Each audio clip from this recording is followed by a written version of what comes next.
that existence, the physical universe, is basically playful. There is no necessity for it whatsoever. It isn't going anywhere. That is to say, it doesn't have some destination that it ought to arrive at. But that it is best understood by analogy with music. Because music, as an art form, is essentially playful. We say you play the piano. You don't work the piano.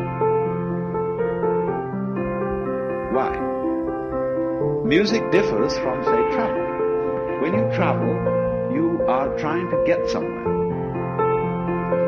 One doesn't make the end of a composition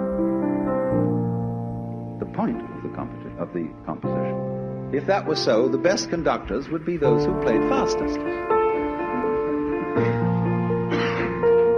And there would be composers who wrote only finales. People go to a concert just to hear one crashing chord, because that's the end. Same way in dancing. You don't aim at a particular spot in the room. That's where you should arrive. The whole point of the dancing is the dance. Now, but we don't see that as something brought by our education into our everyday conduct. We've got a system of schooling which gives a completely different impression. It's all graded. And what we do is we put the child into the corridor of this grade system. We're going to come on, kitty, kitty, kitty. And yeah, you go to kindergarten. That's a great thing, because when you finish that, you'll get into first grade. And then come on, first grade leads to second grade, and so on. And then you get out of grade school, you go to high school, and it's revving up, the thing is coming. Then you're going to go to college, and by Jove, then you get into graduate school. And when you're through with graduate school, you go out to join the world. And then you get into some racket where you're selling insurance. And they've got that quota to make. And you're going to make that. And all the time, the thing is coming. It's coming, it's coming, that great thing, the success you're working for. Then when you wake up one day about 40 years old, you say, my God, I've arrived. I'm there.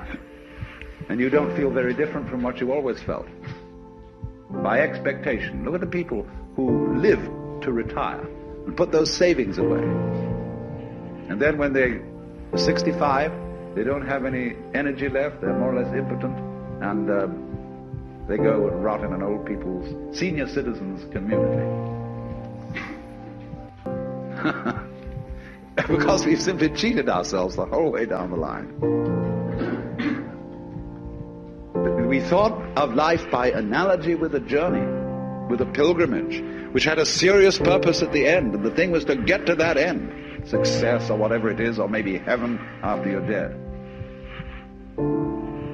But we missed the point the whole way along. It was a musical thing, and you were supposed to sing or to dance while the music was being played.